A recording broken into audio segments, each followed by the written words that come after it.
First Watch Now. What you need to know from the Cochise County Sheriff's Office. Hosted by Cochise County Public Information Officers Carol Kappas and Grady Butler. First Watch on 92.3 KWCD. And it's brought to you by Sulphur Springs Valley Electric Cooperative, giving you an inside look into your Sheriff's Office. I'm Grady Butler, and with me is Carol Kappas, Public Information Officer with the Sheriff's Office, and Sheriff Mark Daniels. Good morning. Good morning, Cochise County. Hello, everyone. Well, let's start off with Cochise County football. Last week was a big game. Long game. Long game. I think the first quarter, the first 50 minutes. So it was just a long game for Jeff and I and Val. We got out of there on 10:30. I think it's the longest game I've called doing radio. But long story short is, at the end of the day, Douglas Bulldogs knocked off the Bisbee Pumas 39-38 in a thriller game. And it was packed. Both communities came together as normal and to support their teams, their communities. But Douglas is going to hold on to the pick for another year. And who's playing tonight? Tonight, Buena, we'll be at Buena tonight. Buena is hosting Catalina Foothills. Catalina Foothills is a 4A school, smaller school, but they've had a decent program. They seem to be all right this year. Buena's got a really good chance of going 3-0, starting the season on the right note. Coach Thomas stated this at the beginning of the season. His non-conference games, he wanted to go 5-0. And he's on the track to do that, and I think he'll win it tonight, my early predictions. But either way, you never know. It's high school football. You never know how they're going to play or who's going to come out. But Catalina Foothills High School has had a decent program, so I wouldn't discount them either. You can hear the game tonight at 6:30 for pregame, kickoff at 7 o'clock on 92.3 KWCD. They also have an app if you want to listen online. You can also go to their website. That's KWCD. Tonight at 6:30. And there's been quite the story about a dog, and that's reached, statewide at least, probably beyond. So we have some updates that we're working on right now. So if anyone has not heard about this poor little animal, let's just refresh their memory here a little bit on what's going on. Well, into last month, my wife and I, up on I-10, we were actually off duty, and we pulled off the interstate, and right there on the on-ramp, this is right there at Skyline and I-10. So if you know that area, it's very rural. There was no homes. It's on the south side of I-10. So I'm outside of my truck, and I turn around, I see this animal coming down the off-ramp. And he's like 13 years old. He's pretty much blind. A little bitty dog, maybe weighs 5-6 pounds. And I called for him, came right to me, and put him in my bed, my pickup, gave him some water. We went and got him some food. But obviously the question was, how did he get here? Because there's no homes out there. So got over our animal control officers, who, let me give them a shout out since I mentioned them, these 5 ACOs and our USDA, Al Thomason. They do such a great job with the animals in this county, helping them out. But the dog was chipped. The dog was chipped out in Maricopa County. Long story short is, ACOs will get with the owner. That's why you chip your animal, so we can get back with you. Well, the owner wouldn't return our calls. Would not return our calls. And so I told the sergeant overseas at UNI, I go, I have to go to Phoenix. Come with me. Let's go find this owner. Let's find out what's going on. I mean, do we have another issue? Maybe she's missing or he's missing. I mean, so we went up there a few days ago after an event and knocked on the door. And I'll just say this, the owner of the dog initially denied even being in Cochise County. She initially said her dog got loose out of her yard. That's all she knew. Well, how'd the dog get from Phoenix, downtown central Phoenix, to Cochise County? So then she admitted she was here in Cochise County. She did admit she did pull over. And she said the dog got away, and she left it there. On and on. Just, it was making no sense. And I asked her if she notified anybody. Of course not. And again, she wanted the dog back, though. She kept saying, you have the dog. She says, we have the dog. I want the dog back. Well, we're not going to give the dog back, folks. We're just not going to give the dog back. That's not responsible ownership. In fact, that's a crime when you abandon your dog.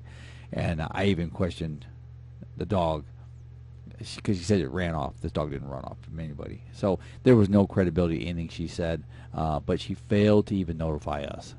And I asked her about returning our calls. We tried to reach out to her, and she made a comment to me. She said, well, I don't answer stranger calls. But you listen to stranger messages, because we left messages on our phone, and of course she wouldn't even return our calls. So we're not going to give that dog back. I'll fight that all the way through. In fact, at this time, we're going to go ahead and try to adopt the dog out. And Carol, I know you're working on that. So she has been charged for cruelty to animals.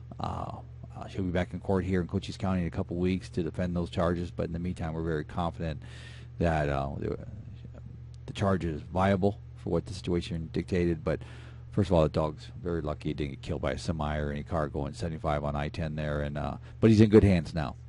And one of the things that people ask is, why would our department go completely out of our county and cross two county lines basically to take care of something like this for an animal call?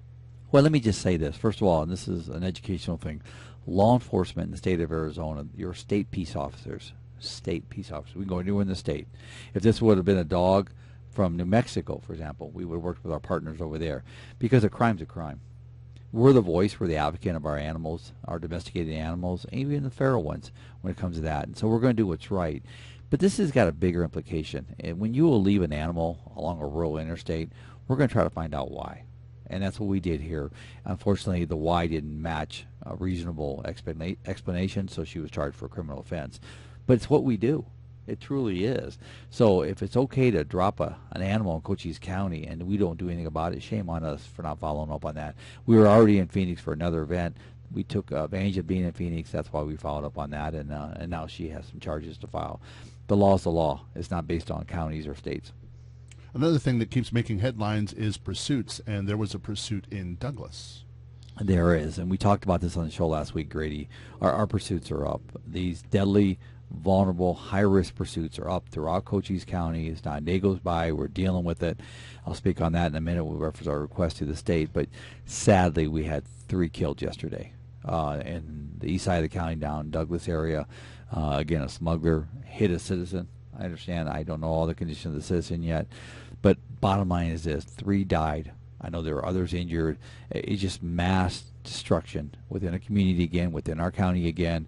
And I said this last week to the governor's office. I said it to DPS that we're working hand in hand on some ops, and our police chiefs. And our meeting that we had yesterday was enough's enough. We have to do a better job, and we're going to step up our game. We're going to unite. We're going to strategize and make sure that we're going after these cartels. If you come to Cochise County, we're going to address you. We truly are going to address you, and we're going to charge you if we get our hands on you. And speaking of that ops meeting, you had multiple players in the room. You had different agencies come together and just collaborate, and that's going to be an ongoing thing until they come up with, more set strategies to address this, because it's so widespread in Cochise County. So I think it was well received, and that was a result of you meeting with the governor's office. Yeah, we had a meeting last week with the governor's office, our military affairs folks from the state, and a handful of sheriffs, and then DPS leadership, and expressed our dissatisfaction. So less than 8 months, we've booked in our jail 1,008 suspects offenses, border-related offenses. That's incredible numbers. Those are numbers that, if you go back 18 months, that's 2,500 people booked on border crimes in Cochise County. These are numbers. Carol, you and I have been around 3 decades, pushing 4 decades, and we're still in our 20s. I love it. But the bottom line is, those are numbers that we have to reduce those numbers. And we're going to have to reduce them through the rule of law, the enforcement of the rule of law, and education prevention's in there too. Don't get me wrong. That's why we're talking about it on this show. But we're going to continue doing the outreach on this, doing our part, and trying to deter this kind of behavior. Again, my worst fear is death. We had 3 more die yesterday at the hands. And the longer we sit, or the longer Congress, the administration sits back and says, we don't have a problem, because this intellectual avoidance is not working in Cochise County by D.C. So we're going to keep pushing it. Folks don't say that's political. It's not a political statement. It's real to what we're seeing. Ask the families of the 3 dead ones yesterday if they wish they could have united with us too. We need you to unite, the community to unite with us, and they're doing. The majority of this community is all over this. Thank you for them. And we've also encountered juvenile drivers, of which we just had one this week. Well, you look at, just on the last few days, I don't know the exact day this happened, we had a 14-year-old who was picked up the week before, 14 years old. This is like a 8th grader, freshman in high school, without a driver's license, smuggling 4, I believe it was, in the car. Correct. 4. Now, where's mom and dad? Where's the loved ones? And that's things we look at when we address these. These are more complicated than just, we got a 14-year-old. No, we follow up on that. Then we had a migrant bit by a rattlesnake that was here illegally. Our search and rescue team, shout out to them, went out there, provided the medical assessment, the need, and then got them rescued out of there. And then we had a recovery. A migrant died in the desert. We went out and recovered his remains, and then we notified the consulate, the family. Again, these are all a process that we have to follow. And that was just in a day or two. I mean, so, and then you look at the pursuits, all the other things we're dealing with. So it's really taken a toll on our public safety family here in Cochise County, local, state, and federal. And again, I'd be remiss if I didn't say it. You look at the Border Patrol, CBP, they were at our meeting this week. I mean, I can't say enough about what they're doing out there. These agents out there doing everything they can in a very, very tough situation, number one. I mean, they're processing. A lot of them are removed for processing and doing admin work instead of enforcement. That's what they signed up for, and I understand the balance of all that. But the reality is the morale's tough with them right now, and I feel for them. So hang in there, guys and gals. And one of the assets that we're looking for to help augment this whole process is a helicopter, and I know we've been talking about it. We're going to have a naming reveal or final vote here in a little bit, but the helicopter is coming on the 21st at this time, and so that's going to be huge for us. It's going to be a big help to help address some of these pursuits that are going on. Well, it is, and part of what I've asked is additional resources, but our helicopter, again, we're going to get down here. It'll be going live on the 21st this month, so you're going to be seeing it. But besides that, we're going to add more equipment, so it might go out, but I've asked the state to add additional air support. We really need the air support. Yesterday we went up and toured CBP's Air Marine up on Fort Huachuca. Went up there, and what a partner they are in supporting that. But again, everybody's limited, whether you're federal government, state government, local government. We're all limited, but be able to work collectively and complementary, we can do a difference here. And that's what we're trying to orchestrate here. And that's my request to the state of Arizona is you have to partner with us in a strategic way. You can't just work daily patrols and say we're doing it. That ain't working. And, of course, people smuggling is a big deal right now, but drug smuggling continues, and especially fentanyl, and I'm sure that was brought up at the Arizona Drug Summit. It was. I had the opportunity, Grady, to speak at the Drug Summit, 450 people from public safety, treatment, education, prevention, political folks, law enforcement. Everybody was there. 450 people were at this summit. It's pretty prestigious. I think it was our 7th annual. I had the opportunity to come up and address them for 30 minutes up there. The governor spoke in front of me, and then I followed behind her on this, but just spoke about the reality of our border. And the reality for what I'm talking about here with this show here this morning is to unite. We have to unite, and everybody has a purpose in this. Everybody has a value in this, whether you're a neighbor, a citizen, mom and dad, an educator. We're all in this together, and we got to work together on that. So it was really an honor to be up there to do that, and got to see some really good folks, talk to both on the educational side, prevention side, treatment side, addiction side, whatever it may be, mental health side. Everybody was at this thing. So HIDTA, which is High Intensity Drug Trafficking Association, is a federal organization nationwide, put this on. So thanks to Dawn, the director, and HIDTA for doing that. And you also were talking, you give speeches and go around, and education is a huge thing for you. So you talked to the Sierra Vista Citizens Police Academy Association Tuesday night. Right. That's their association. That's their police academy they do for the citizens. So I had the opportunity to spend some time with them on, I believe it was Tuesday night, Monday or Tuesday night, and that's their alumni association. These are the ones that the community members have gone through the course and now are alumni of CPA. And so I went and spoke to them. Just a really good group of people that truly care about law enforcement, quality of life, and public safety in Cochise County and their city here in Sierra Vista. So it was a nice event, nice discussion, roundtable discussion with them, and nice questions asked there. But again, more of that, the better it makes this community. So thank you to CPA over at the City of Sierra Vista for what they do. And another great community outreach opportunity is the Boys and Girls Club of Bisbee. They had a car show. They did. They had their annual car show last Saturday. There's 4 of us. I was one of the judges, got to judge the show. And really, it's a social time. I just talking to all the car owners. I think everybody knows I'm big into the cars. But just talking to everybody down there. And they do it on the main street in Warren. It's such a cool venue to do it. But I got a chance to go through the Boys and Girls Club, and just a cool club for those kids down there. Bisbee has it going on, just like Sierra Vista's Boys and Girls Club. It's a great resource for our kids in the community. But so yeah, the car show was great. Thanks for everybody coming out for that on behalf of the Bisbee Boys and Girls Club and supporting that. I don't know what they raised, but I know they raised some pretty good money for their kiddos down there in their operation for their B&G. And you're going to have some sheriffs coming next week from Ohio to visit, and they're just going to get the Cochise County experience. I think that they're looking forward to that. Well, we get a lot of sheriffs coming from Ohio because we're doing a lot with Ohio. That's a state that's been recognized as a partner state for our border issues. Every sheriff that comes from Ohio says this. Their drug overdoses, their fentanyl is hammering their communities, their citizens, and it's killing them. So coming down here and sharing our operations, sharing our networking, and building that into Ohio and back to the border is so valuable for what they're trying to do there. And we got some programs that hopefully here in the near future we'll be able to announce some programs with them about what we're doing with Ohio and many other states. So again, thanks to those sheriffs coming down there. It's always different to watch it on national media, or what's not being told on national media, and then to come down and actually see it and live it and see what the citizens here in Cochise County see and know every day, and then take that back and apply it.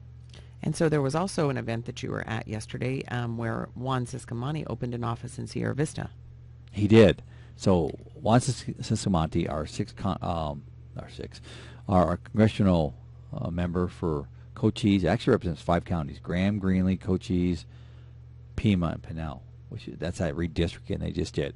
It's a big district, but he's got an office in Pima County, and his chief of staff actually is not in D.C. Becky. She's not in D.C. where most of them are. He's one of a handful where his chief of staff works within the district, which I think is pretty cool. Juan has really demonstrated himself well working within his district. But he just opened up a second office, and that's here in Cochise County, and that is at the next to Arizona Works over at the downtown campus of Cochise College. He got a partnership there with them, and so they did the dedication yesterday. Well attended as they did their ribbon cutting for that, and city council folks from all over the county, community leaders, business leaders, elected leaders. I mean, it was just well attended, and thank you, Congressman, for setting that office and giving the outreach to this community. So, coming up on Monday is the 8th annual First Responders Appreciation Day. Yes, the Greers. Let me just give a big shout out for Gary Greer, Stacy, and all the Greer family. They do this every year. It's the annual First Responders Appreciation Day, and all the businesses that support this event, there's a ton of them that donate different prizes for first responders, police, fire, EMS, and that come there. They feed them, the first responders, and then they have chances of winning these prizes.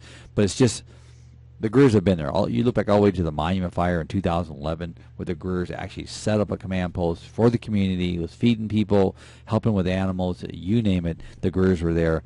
Gary, to you and your family, thank you so much for everything you do for Cochise County, our first responders, but the quality of life you promote here. Thank you so much, guys. And 9/11 is another big day of remembrance. And so everybody should just take a moment to see. I believe Sierra Vista Fire Department has their annual remembrance ceremony. So just take a look at that, because I think it's important that even though it happened 22 years ago, that we not forget. Yeah, we should never forget. And what's scary on that, Carol, is the fact that a lot of our young generation wasn't even born.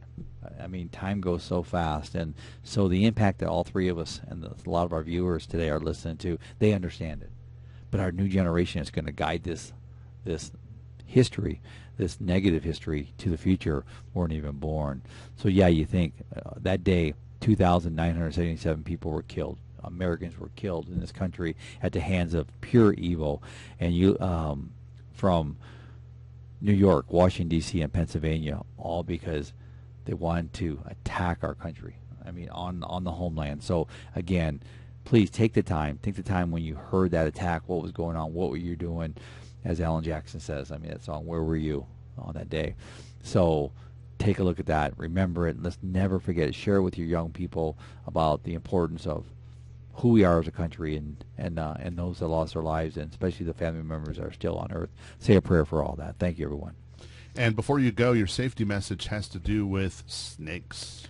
Yes, they're out. I got to say, we're getting a lot of calls. I mean, a lot of calls on snakes, and we call the Marvels over at the fire department to have them come over and remove them with their big protective suits.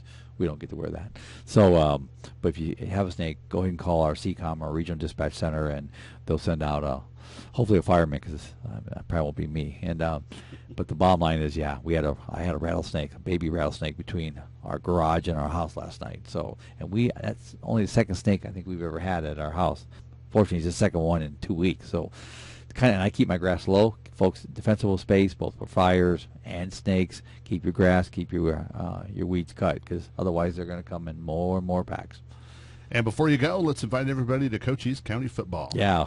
Hope you tune in tonight at 6:30 is our pregame. Buena High School is going to be hosting the Catalina Foothills High School out of Tucson. Should be a good game. Pre-games at 6:30, kickoff at 7 o'clock. Thanks, everyone. Appreciate you. And, Carol, who do we have coming in next? We have Tombstone Marshal Jim Adams. First Watch on KWCD Country is brought to you by Sulphur Springs Valley Electric Cooperative. It's First Watch now. Hosted by Public Information Officer Carol Kappas and Grady Butler. On 92.3 KWCD. And it's brought to you by Sulphur Springs Valley Electric Cooperative, giving you an inside look into your sheriff's office. I'm Grady Butler, and with me is Carol Kappas, Public Information Officer with the Sheriff's Office, and our next guest. Welcome back, Cochise County, and thank you so much, Tombstone Marshal Jim Adams. Good morning, and thanks for having me. We appreciate having you here. So tell us a little bit about Tombstone, but let's start with the history of Tombstone and why, how that town too tough to die came to be, and you have a marshal instead of a chief or a sheriff or whatever else they would call it. Why did that all come about? So the floor is yours. Thank you. There was this guy, Ed Shefflin, and there's a lot of things named after him.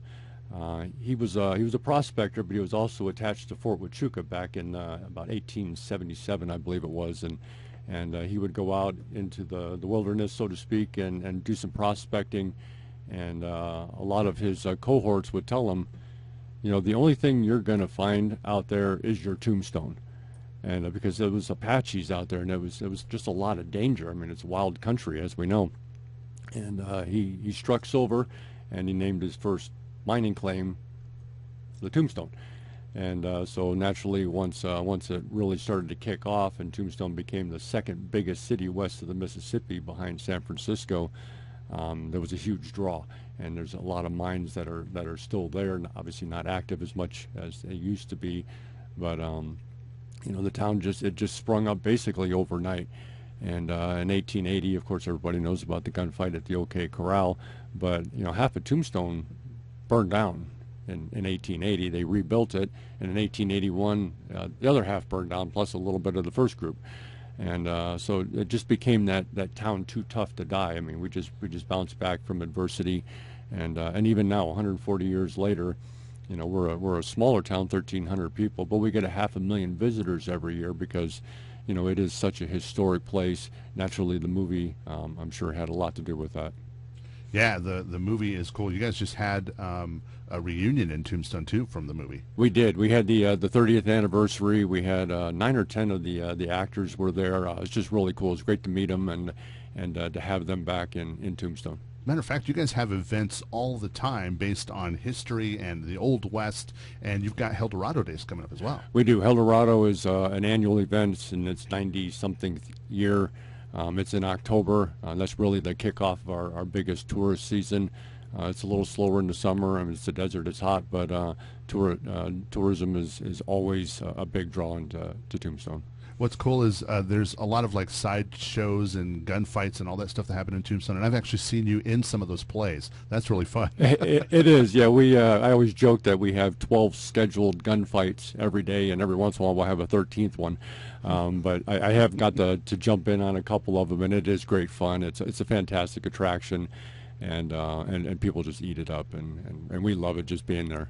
And for people who don't know, Tombstone has a zip line. Tombstone does have a zip line, believe it or not. Yeah, what is that? I mean, how exciting to have that right in our backyard. It is. It's pretty cool. I haven't been on that one. I've been on other zip lines, but that one in particular, goes down the zip line, and you can actually shoot at targets with a laser gun on your way down. Well, that's something to do. So if people are looking for some fun, Tombstone is just a short drive from Sierra Vista. It's a short drive, really, from anywhere. We're a half hour from pretty much all the other cities in Cochise County, the major cities in Cochise County. But we get people from all over planet Earth that come there just to be part of it for a day or a weekend.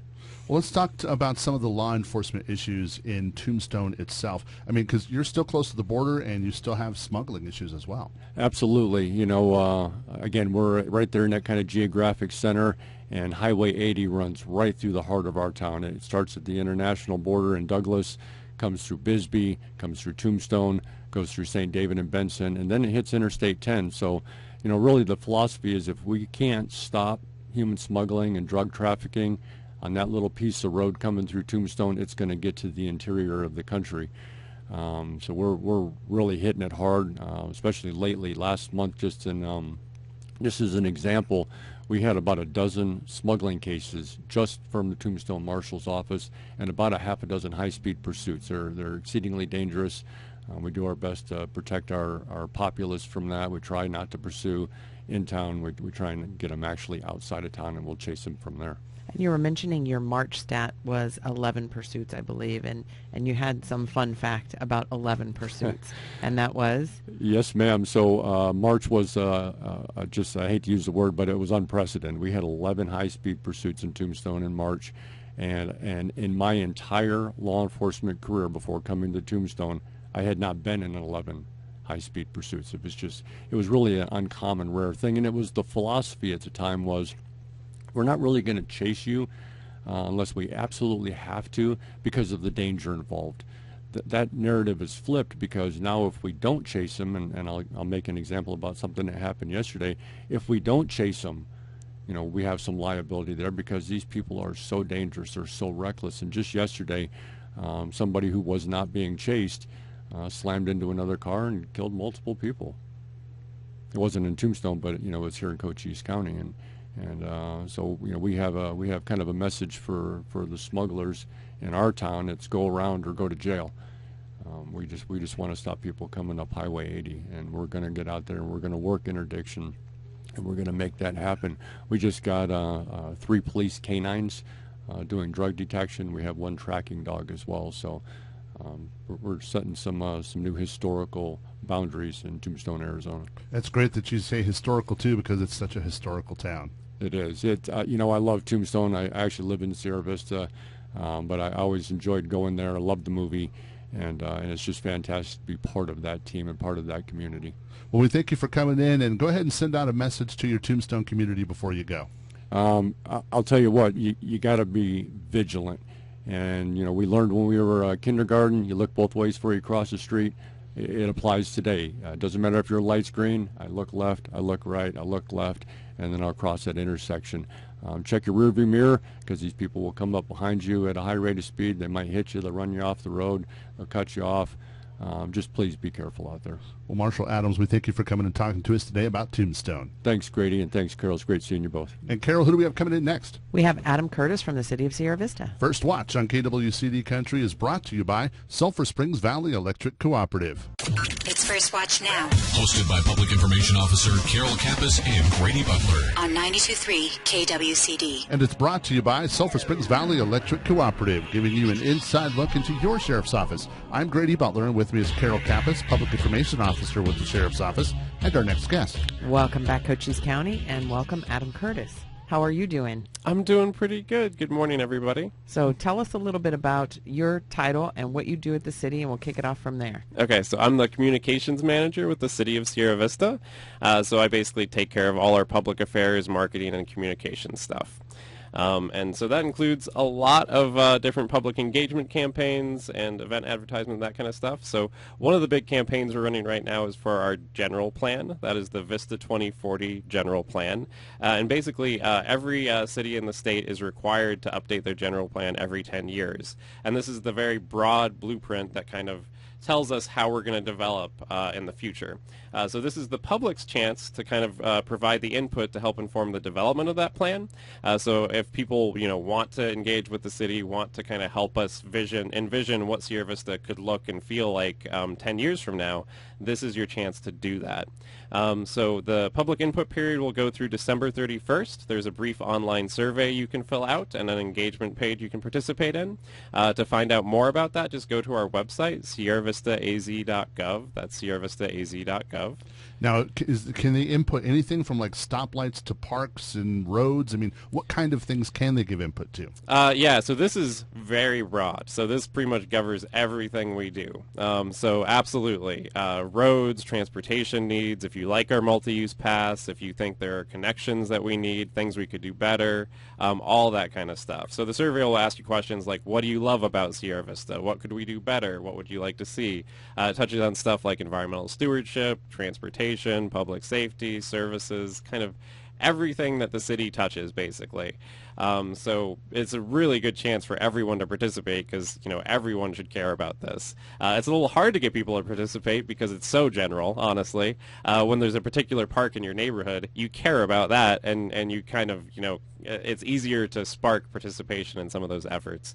But this is really super important. So anytime like a development comes forward through the Planning and Zoning Commission, for example, they check the general plan to make sure it's in alignment with that kind of broad blueprint that we've established. So the way the process works is after we develop it, the first draft, we will then kind of work with the Planning and Zoning Commission to refine it, get input on it, take it to the City Council. Once they approve it, it will actually appear on the November 2024 general election ballot, and voters will then ratify it. So this is really your plan as Sierra Vista residents, and this is your chance to kind of participate on the ground floor of it and really inform that initial draft.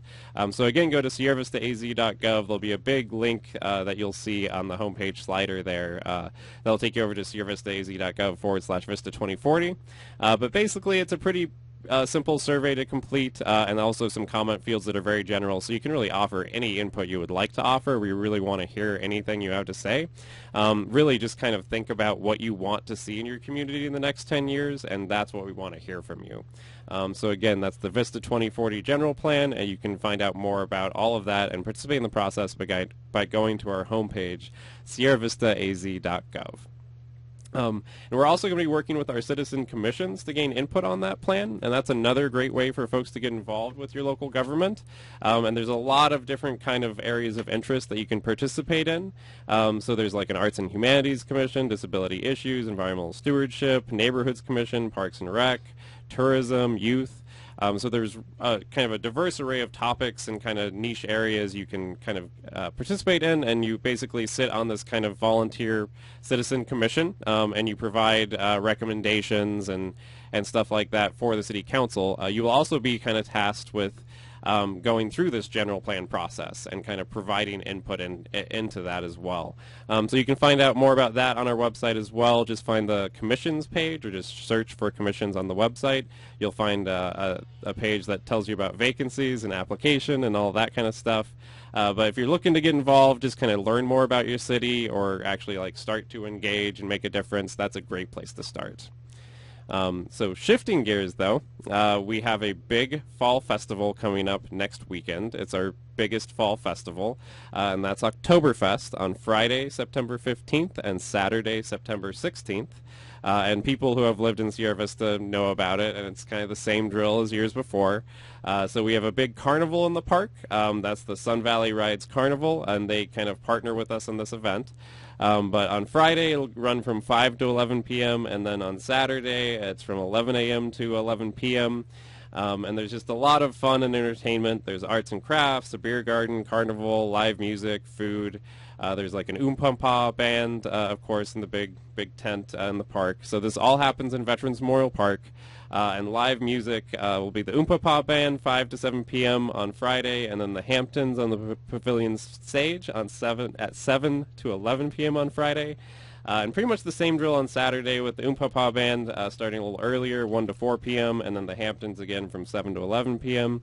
But yeah, tons of fun for the whole family and a lot of really good food too. The Sister Cities Association, which has a program to send exchange students to Radebeul, Germany, which is our sister city, uses this as their major fundraiser.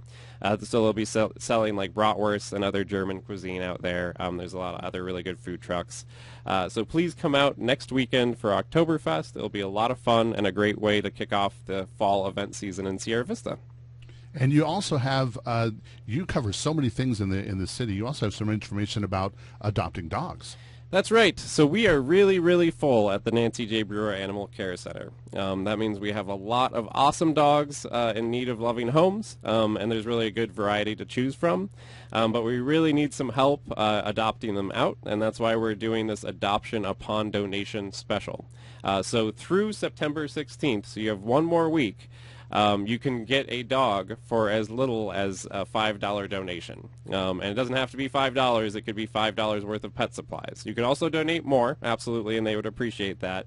But typically the adoption fee is about $75, and that covers everything from a full vet exam, spay, neutering, microchip. So it covers actually more than $75 in value to begin with. So to get this for $5 is crazy. But it's really important to get some dogs adopted out right now. We have some really tight space issues over there.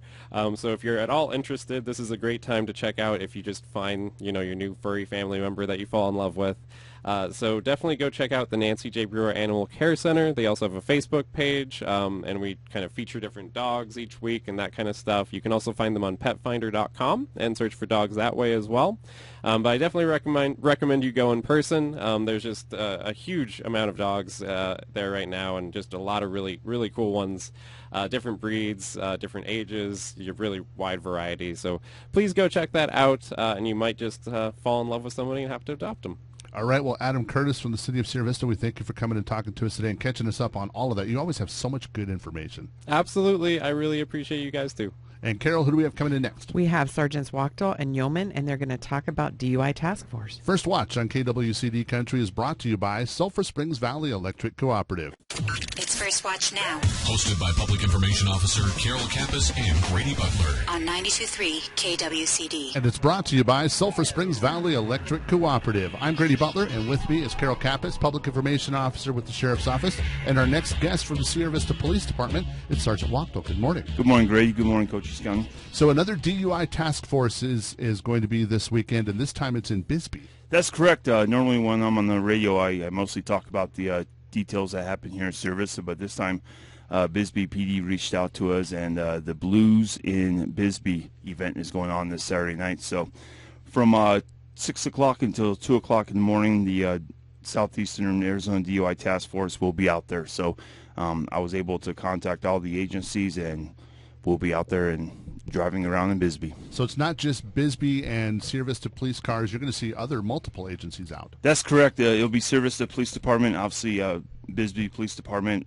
Cochise County Sheriff's Office, Douglas Police Department, Wilcox Police Department, Tombstone Marshal's Office, and the local DPS office. And remind us of why you like to advertise that you're going to be out and about. Just to give everybody a heads up that, obviously we'll be out there. We're not, again, just like I mentioned every other time, we're not threatening anybody, but just plan ahead. Just go out there. We expect everybody to have a good time, but everybody, you guys know what you're doing, but just plan ahead, and either if you have to call somebody or if you have to take an Uber or whatever the case might be, just plan ahead, and that's the key to this. There's so many ways that you can plan ahead as well, because like Wachtel said, you're going to go out and drink, so plan ahead for that contingency, because you guys actually like finding designated drivers. We do that. We walk up to the vehicle and we make contact with the vehicle, and it just totally smells like alcohol. But when we find out that the driver is sober and he's a designated driver, it's awesome. All right, so remind everybody where you're going to be out again tomorrow. Again, tomorrow night, Saturday, September 9th, we'll be out in Bisbee from 6 o'clock until 2 in the morning. All right, so thanks for going out there and doing that for us and keeping everybody safe. We appreciate it. You're welcome, and thank you. All right, we're going to have Officer Grady from the Sierra Vista Police Department coming in just a few. It's First Watch on KWCD Country, and it's brought to you by Sulphur Springs Valley Electric Cooperative. It's First Watch Now. Hosted by Public Information Officer Carol Kappas and Grady Butler. On 92.3 KWCD. And it's brought to you by Sulphur Springs Valley Electric Cooperative. And in the studio, we have our next guest. Welcome back, Cochise County, and thank you so much, Officer Tracy Grady, for being here. Good morning. And so what are we going to talk about today other than the amazing event you have coming with the Bearcat Pull? Well, that's what it's all about. The Bearcat Pull is going to be on Sunday, October 1st, and it's going to be at Veterans Memorial Park, and it's to benefit the Special Olympics. And is there still time to register and get the T-shirt? Yes. You have to do it by September 14th, which is next week. So if you don't register by then, we're not going to give you the free T-shirts. And what kind of teams are we looking for to pull the Bearcat this year? Well, the same as always. It's the women's, co-ed, men's, and then we have the Ironman team, which is only a 5-man team, but you got to be the big boys to do that. And we take women on that team too. So if you're a strong person, we'll gladly take that. And so we need to really have this challenge thrown out to our department and all other departments, get a team together so that you can do this because it supports Special Olympics. Absolutely. And fire departments, military, come on out and do it. Football teams, any team. We've had the high school come out and everything. I mean, anybody come on out and pull for Special Olympics. Even like an office can get together and put together a team. Actually, we have one of the local cancer offices. They come out and they've pulled the past 2 years, and it's fantastic to see them pull together for Special Olympics. That's pretty cool. Well, let's talk about Special Olympics for a minute. This is something that is right here in our community, and we have athletes that need help doing what they do, and this is a fundraiser for them. Yes, and what it does is it gives them the ability to get brand new uniforms. When they travel, they don't have to pay anything for their travel, for their food, for anything when they go to the Special Olympic events. It's 100% paid for unless they want to buy something for themselves, but it costs them zero. And that's what it's all about. And a lot of Special Olympics athletes are at this event, too, looking at the support that's happening. They're actually going to pull in the event. Nice. They always do. We always have them come out, and they really enjoy seeing police officers help them because they know what we're doing for them. And I just love our community. Everybody is so supportive of Special Olympics. Let's talk about the Bearcat real quick. When we say we're pulling a Bearcat, tell us how big that thing is. It's 17,500 pounds, and you pull it 25 feet. And I'm very fortunate to have our SRT team allow us to use it every single year. You pull it 25 feet, and it's the team who pulls it the fastest. You get 2 tries at it. And it is a lot of fun. It's a pretty quick event. We start pulling at 9 a.m. and we usually finish by about noon. So bring out your family. If you're not going to pull, just come watch it because it's fun to see the challenge. It is fun. It's a lot of fun. So remind everybody, okay, first of all, get a team, but then remind everybody, how do you register your team? You can go to the Sierra Vista Police Department website, and you can upload the entry form and send it to me. You have to do it by September 14th if you want the t-shirts. Otherwise, you can just show up the day of the event and you can sign up. Again, it's October 1st, Sunday morning. It's at Veterans Memorial Park. We have it on the south end of the park, and it's a whole lot of fun. It's a pretty quick event. It's a great time, though. We have lots of kids show up. We actually have a DJ. Thank you, Urban Entertainment. They have been doing this consistently for us, and we have a whole lot of fun. So please come out and join us and support the Law Enforcement Torch Run for Special Olympics. Well, Officer Tracy Grady from the Sierra Vista Police Department, we thank you for coming and talking to us today. Thank you for having me. And Carol, how do they get a hold of us at the Sheriff's Office? Reach out at 520-432-9500 or on our webpage, cochise.az.gov/sheriff, or our social media sites. Hook up to our Facebook, Cochise County Sheriff's Office, Sheriff Mark J. Daniels, and you have links there for our Twitter and our Instagram. First Watch on KWCD Country is brought to you by Sulphur Springs Valley Electric Cooperative. You've been listening to First Watch with the Cochise County Sheriff's Office. Hosted by Cochise County Public Information Officers Carol Kappas and Grady Butler. Join us again next Friday morning, 7 to 8 a.m. First Watch. What you need to know from the Cochise County Sheriff's Office. Only on 92.3 KWCD.